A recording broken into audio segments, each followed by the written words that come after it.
Hello, my name is Braganowski. And I'm Austin Morales, and you're watching The Inner Gamer On. And today we'll be talking about the future scale of multiplayer games. Scavengers just launched and has a experimental mode called Scav Lab that can support like 9,000 players. And there's been games in the past like Planetside and EVE Online that support hundreds of players in one big server. So we look at what could the future scale of games be in a multiplayer setting. From Battlefield to racing games to space games to whatever they might be. We talk about it. We have some ideas. It's really exciting. So don't go anywhere. Strap on your boots to the ground and let's jump on in. And as always, if you enjoyed this content, please like, subscribe, and bang that bell because the YouTube guys need you to do all that in order to continue YouTube stuff. I don't know. Help us out here. Thank you. You sound like you're constipated. I got to get shit open. Come Squeeze it.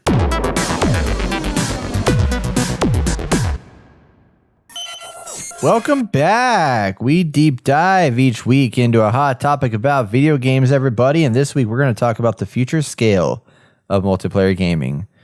When we say scale, we're talking beyond 64 player count. We're talking beyond 128 players. We're talking beyond 150 players. We're talking what could be the future of thousands of players in one big giant server doing crazy things.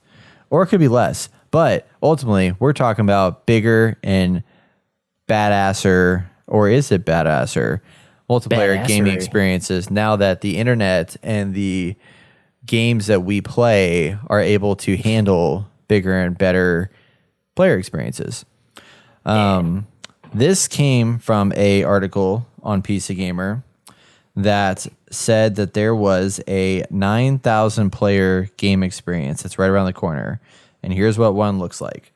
The new game Scavengers, which we'll eventually be talking about here on the podcast, it is currently in early access, has an experimental Scav Lab mode that can support over 9,000 players in the same space. That's 9,000 human players playing the game in the same area. And in this world, in this test that they did, they had over 1,700 live players join the game at once with admins that would say, Americans, come over here. Europeans, come over here. And they're like announcing to all these people to do things. And they're all doing it together in the same world space, moving around, carrying out like kind of community objectives and doing things within this world. But it's a social experience at the end of the day in this situation. But it couldn't always be a social experience. It could do more. So I kind of want to open up the conversation, just talk about like what are we looking at? Because I mean, we started with like Call of Duty, where it's like 5v5, and then now we're up to like Battle Royale, which introduced larger scale. With now we got Call of Duty that has 150 players in it. 150, yeah. Like what are some things that we could see in the future as far as gaming goes to really make sense here? Or should we get bigger? I mean, should we keep it at a smaller scale? But what could we do that's bigger and better and exciting in large scale multiplayer? Well, I think I remember when someone was trying to do like 1,000 players for some kind of new Battle Royale that was announced in like 2018, 2019 or something like that, which was only a beta, and I forget. I don't know what happened to it. Anyway, good story. Good story. Yeah, I know. And now we're over here like freaking 9,000. Like, okay, the thing about video games is it's controlled chaos, right? Like you set a limit of people, and then you let those people work within the bounds of the rules of the game, and people try to win, and that's fun, right? And for this, like, I mean, I don't know what they did. It was just a test, obviously. I assume no one was attacking each other, but no. I mean, can you imagine having 9,000 people doing a battle royale? Like, what would that be like? What would that be like? Controlled chaos. No, maybe. I don't think so. I mean, yeah, obviously, but or not more chaos without the control. Exactly. Limited controlled chaos.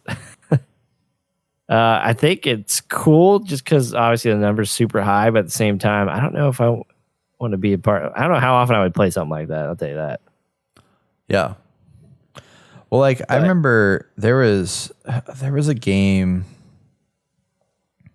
I can't remember what it was called, but there was a game a long time ago that came out that had like 200 some players in it, and it was like a Battlefield like game, and it was really it was awesome. Like it was awesome, but not really, because it didn't control the environment very well, because it was basically like the ideology, the map design of a Battlefield game with 64 players, but in a big huge world where like basically everybody would run to like a few points, and then it just you die really fast. No, it wasn't Planetside, but I was actually going to talk about that one too, because that's of interest. But it wasn't Planetside. But did you play Planetside? I did. Yeah, because that was like pretty big. Jumped back into it like a year or two ago just to see what was going on, because it's still going for some reason. And yeah, it plays like that old game, and I could barely play it back then. My computer couldn't handle it. And there's a lot of lag issues, stuff like that. But hey, people can play it, good for them. I think it's me and you were trying to develop a game that was kind of like a Battlefield type conquest thing where you had factions and you battle it out, and the more areas you would control, the more like more points your side would get that would give you extra buffs and perks, and then at the end of the week it would reset or something like that. Yep. Which I think those kind of mechanics are in games nowadays to some degree.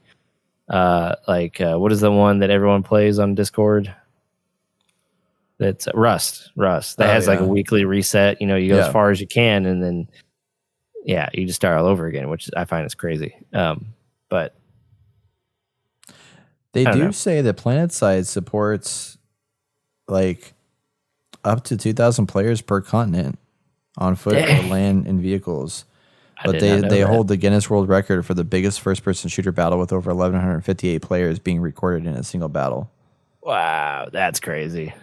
I didn't realize it was that big of a game. Right? Yeah, no, it's pretty huge. I always wanted me and Travis played it for a little bit, but we couldn't get very far because computers can handle it. Internet sucked too. Yeah. Yeah, that's the tricky part about that stuff. Getting 50 megabytes a second. Can your computer handle it all? Yeah, actually, probably 50 was like 5. Yeah. I mean, I look at games like, I mean, this is a multiplayer, but like, you know, you have games like Rome Total War and stuff like that.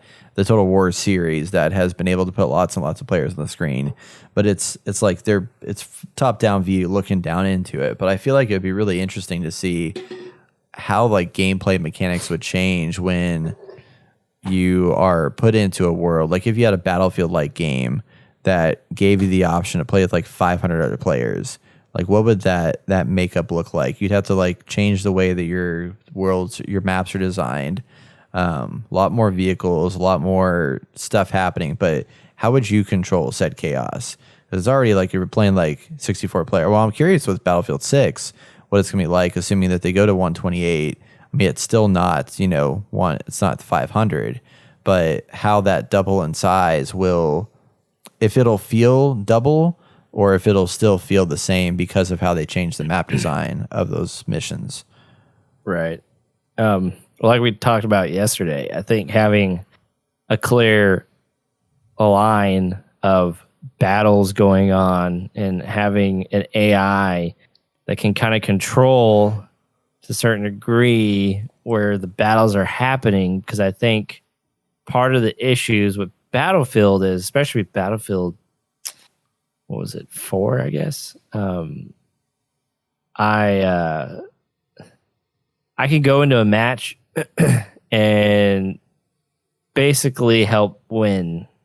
Obviously, everyone's helping, but like I could go in and some people could lone wolf it and rack up a bunch of points, almost like Call of Duty, and like just totally beat the other team, like no joke. And I could do that sometimes, and I knew what places in certain maps to go to, areas to kind of like pin people down or just control the map. And they tried to do that commander mode with the iPad back then, and it kind of helped, and it added a whole other aspect to the game, which was kind of cool, but it wasn't effective because you get somebody in there and they don't know what they're doing or don't care or just want to help one squad. It's a weird game within the game type mechanic, and it just didn't work out the way I wanted it to. At least the majority of the time, it didn't work out. And so I think having an AI that the game asks you to like enter your profile. Like, what do you like to do? Do you like to be boots on the ground? Do you like to fly helicopters? Do you like to drive tanks? And then maybe it helps assign a server that will best suit you for that. And then gives you many objectives that get you a bunch of points. So it's like, hey, you're a pilot, or you want to fly a helicopter, there's a helicopter. So go get in that helicopter. Go take this squad over to this objective because someone's calling for help. And then you do that and you get a bunch of points, right? I think that would be awesome. Like, you're working for the team, and by working for the team, you're rewarded significantly. So you can upgrade faster or whatever, battle pass stuff, all that BS. But if you just lone wolf it, like, yeah, you get points, but you're not going to progress like you should.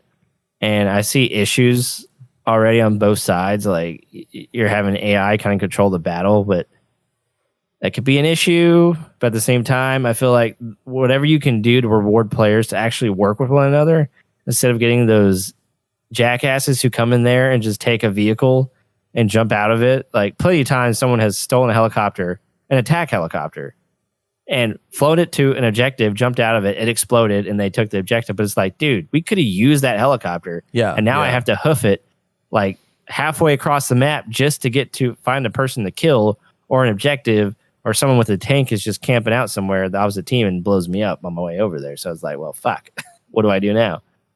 Yeah.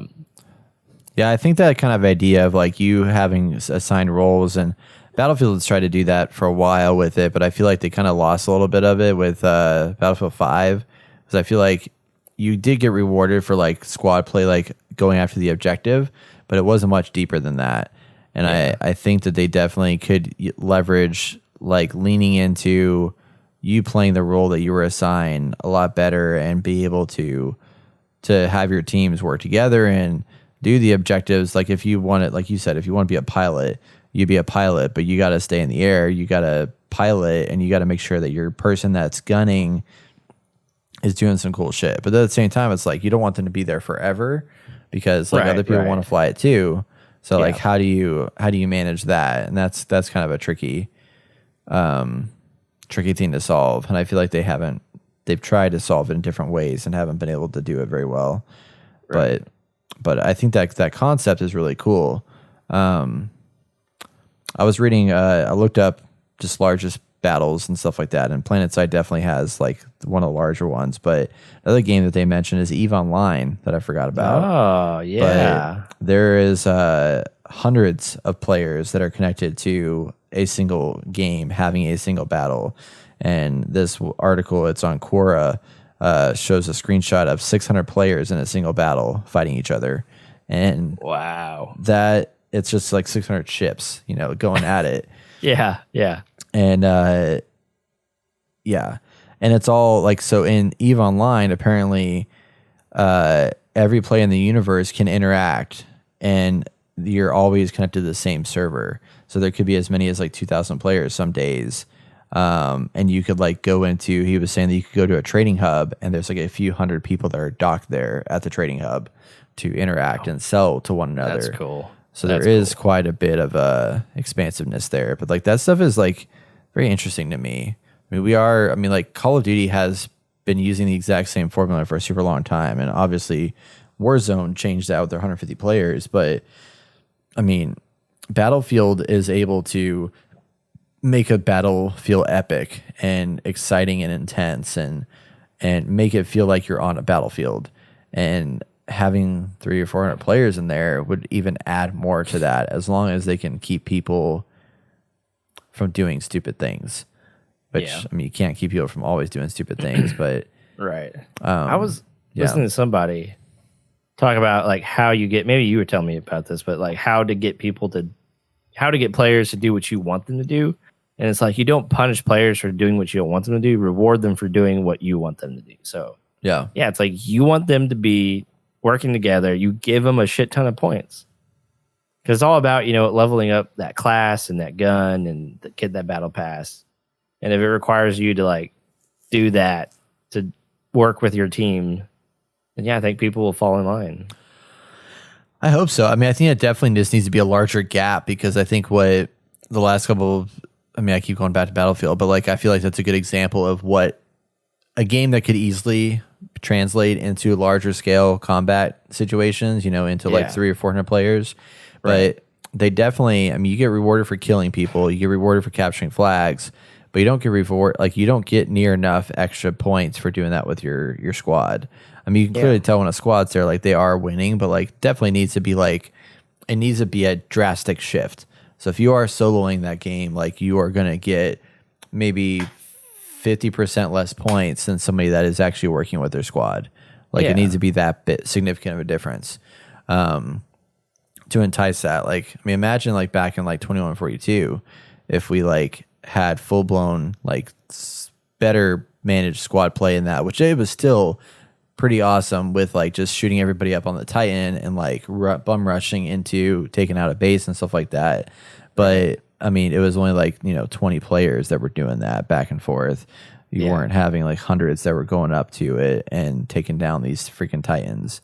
Or if there's multiple Titans in the world, and then like you see all these trucks lining up underneath like 10 or 15, 20 different Titans up in the sky, and you just see them all like shoot up in pods all at the same time. That'd be crazy. That would be really cool. Yeah. See, we need 2142 back. I agree. Yeah. Dang. But yeah, I think that'd be kind of cool. And I mean, it's all about controlling that chaos, because, having like Battle Royale, 100 players, one objective is survive. I mean, that's a pretty easy objective, and everything else can just be free game for the most part, because it always gets more intense the farther along you get into the game, and everyone's closing in on each other. And I mean, it makes for a good time. It makes for a suspenseful time. Something exciting. It does. Yeah. I hope that I'm anxious to see what Test Drive Unlimited does with their new game, because back when it came out, it was like massively multiplayer online, but you're only connected to 8 people at one time, and it would just like drop in, drop out players as you would travel around the world. So I'm curious if they're going to be able to expand that. I mean, obviously you don't want to have like 1,000 cars driving around the island, but what could they open that up to be? So you can make sure you have like, 15 of your friends going around with you if you want to have like 15 people there or whatever. I don't know. But that could be kind of interesting. But there's also this idea of like this, that article we talked about here was the Scav Lab of 9,000 player experimental mode or whatever. And they weren't like, they aren't fighting each other, but they're doing objectives together in this large scale group, or there's groups of them that are doing different types of objectives. So like, I mean, that's an interesting thought of having a game where, maybe you have like kind of think of war back in World War II. You had squads, but you also had platoons.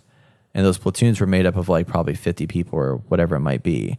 But what if you had this like gigantic map that you were able to all spawn into, and like one platoon would drop in at like say you're storming Normandy, one platoon would drop in at the beach from the boats, and the other platoon would come in as paratroopers over top of the sky. And then you'd have another platoon of tanks that were rolling in from another area, and they're all coming in at the same time in this server that could support 400 or 500 people. And they get points they have their squads assigned to them of like, say 5, but then they also have their platoon orders that are telling them to capture and hold this position, come in from the back end and take the flank. And then this person does this thing. Like you could even have like a commander that like tells you like all, like plans all this stuff out. And the people on defense they're defending those positions and those embankments and stuff like that. But I think it'd be awesome.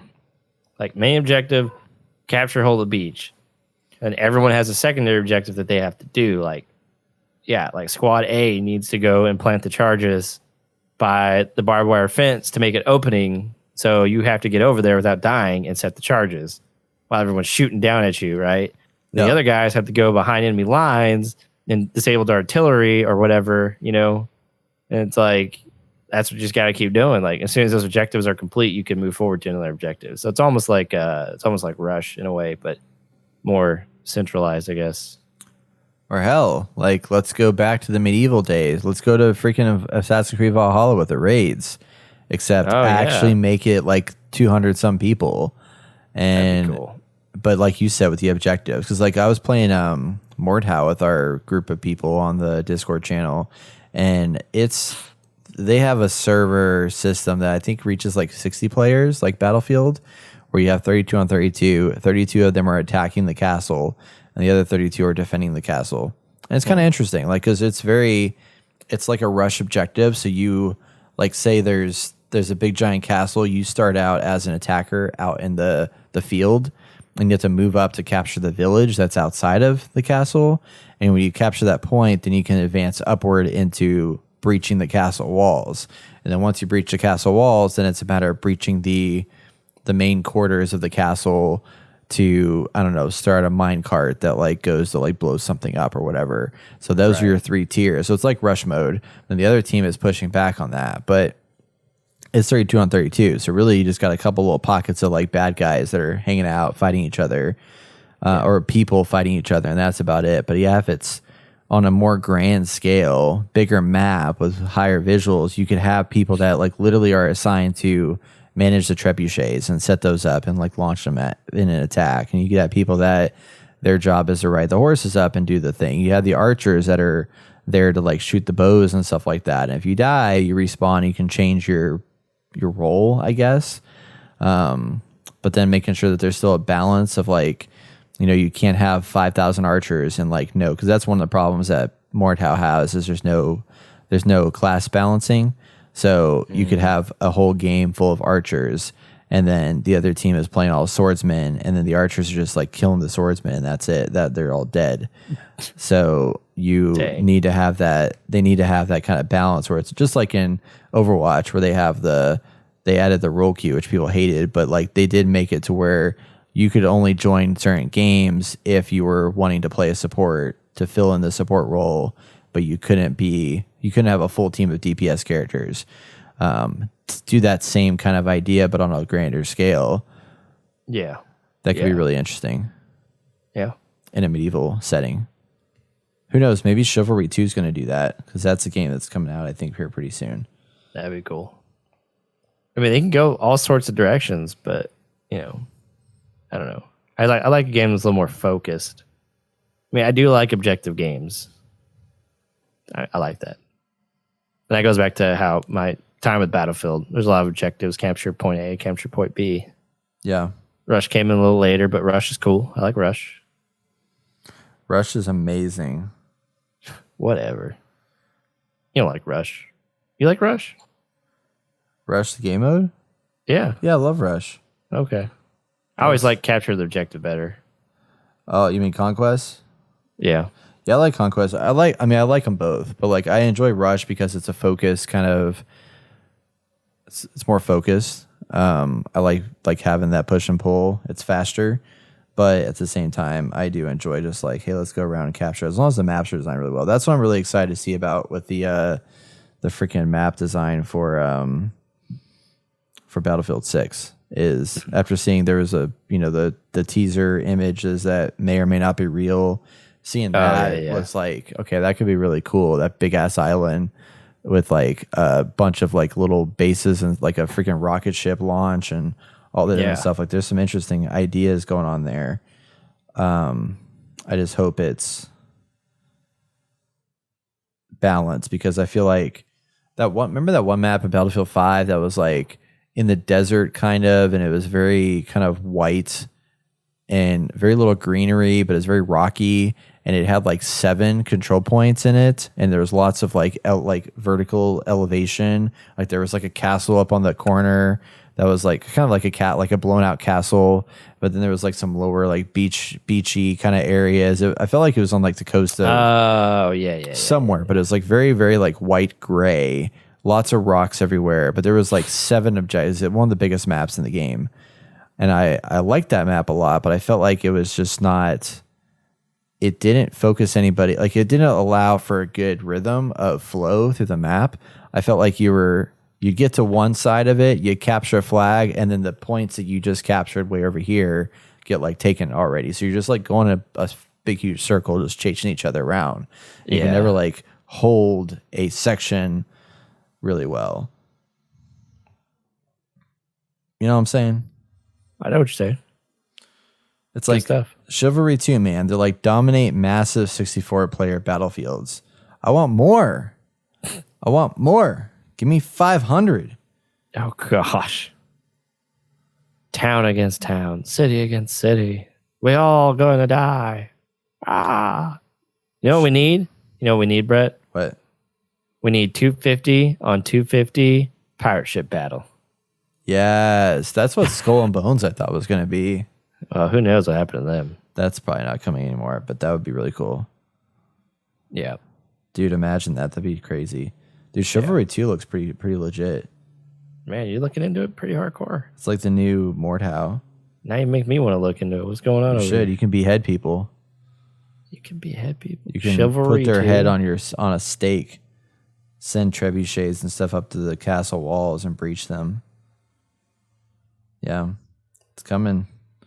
That apparently was a good game. Like people appreciated it and liked it. And it's got some advanced combat mechanics and stuff like that. Coming June 8th, but still only 64 players. Very sad. Sad. Yeah. Okay. I see what you're looking at now. Yeah. Cool. Well, large scale combat games. It's coming in the future. We don't know when, we don't know how, but I think with next generation, like we can definitely see some of that starting to evolve and show up. I mean, I could see Halo doing it too. You know, maybe Halo will go out there and push the limits with Halo Infinite and literally have an infinite amount of players on the battlefield. That'd be sick. Finally get the xCloud stuff going. That's right. Damn right. xCloud X. Okay, that is xCloud. Yeah. Never mind. Yeah, you know what I'm saying. Yep. Cool. Well, if you all have any ideas on like what would be a really badass game on a large scale multiplayer experience, like, you know, say you had 250 players, what would you have them do? What kind of setting would that be? What would we be doing? All of that stuff. I'd love to hear your thoughts and ideas about the future of multiplayer games. Let us know. Shoot us an email at hello@theinnergamer.net, or you can send us a message on any of our social channels, Instagram, Facebook, or Twitter. And that's going to wrap up for discussion this week. If you want to contribute to next week's segment, you can join us in our Discord channel. You can find that link in the show notes, and we'll be right back with our upcoming video game releases.